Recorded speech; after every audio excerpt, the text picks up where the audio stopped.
These latest headlines from ABC15 are sponsored by Lerner and Rowe Injury Attorneys. One call, that's all. Hello, Megan Thompson with your afternoon update from ABC15 Arizona. And our newsroom is tracking some developing local headlines for you right now. The roads near 48th Street and Broadway shut down for a crash investigation.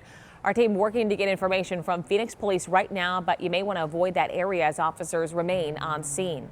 A woman is dead after a rollover crash. This one happened early this morning near 67th Avenue and Indian School Road. That area is back open for drivers as Phoenix police investigates. We do expect another update from detectives today. And an investigation is underway into a deadly shooting. It happened last night just before 7:30 at an apartment complex near 32nd Avenue and Indian School. Police say they responded to a call of shots fired during a fight.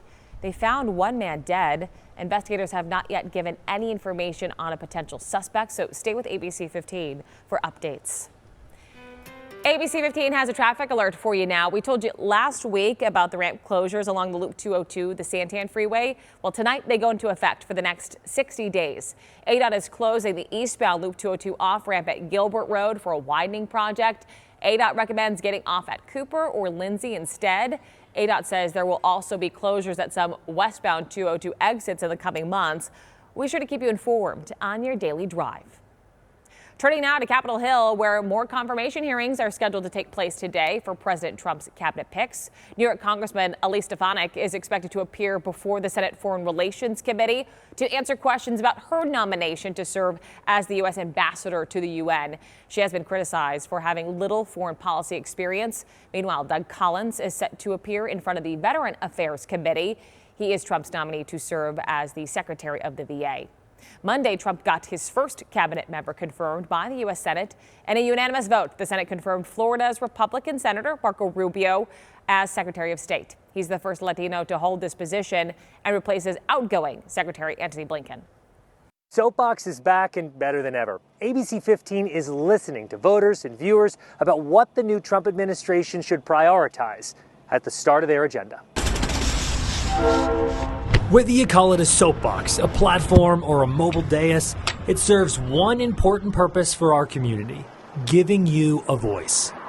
ABC 15 is once again hitting the road to ask people to step up and share what the new Trump administration should prioritize as they set their agenda for our country. The first stop was in Avondale, where we encountered a faith-based group.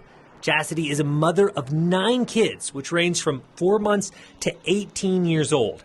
She brought up the top issue we heard from voters: affordability. If I'm being honest, we pay like $2,000 a month in groceries.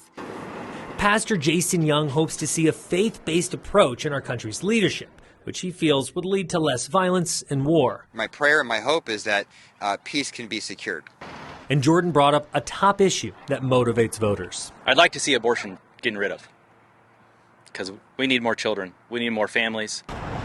While in Tempe, Alexis hopes rights aren't taken from her. Not having the opportunity to choose what I want for my own body. Be safe. I'm over there if you change your mind. Sharing your thoughts takes a bit of bravery, so it was pretty bold of Scott from Glendale to step up on our box to share he's unemployed and hopes new leadership brings new opportunity. It scares me, you know.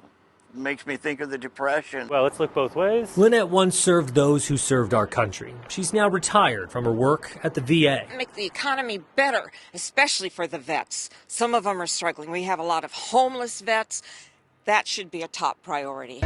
Joey is a small business owner on Mill Ave in Tempe who hopes cannabis laws are changed federally to help his event space and then some. It would help in terms of getting people out of prison. There's a lot of people in prison for cannabis, and that's a big cost for taxpayers as well.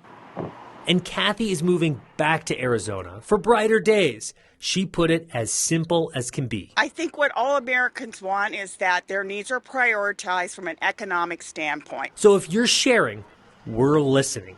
Jordan Bonke, ABC 15, Arizona.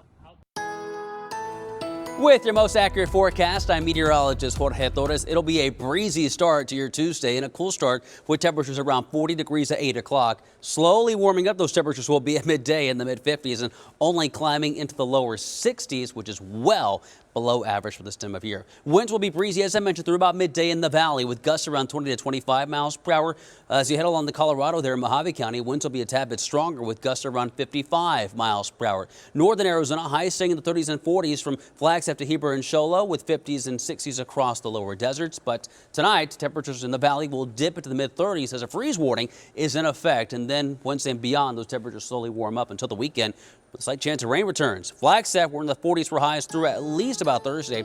In the 50s briefly on Friday. Then we cool things down for the weekend, too, with a promising chance for snow beginning Sunday and Monday of next week, with lows staying in the teens. We will have another update for you tonight. Until then, get the latest news, weather, and traffic at ABC15.com, or you can download that free ABC15 mobile app. These latest headlines from ABC15 are sponsored by Lerner and Rowe Injury Attorneys. One call, that's all.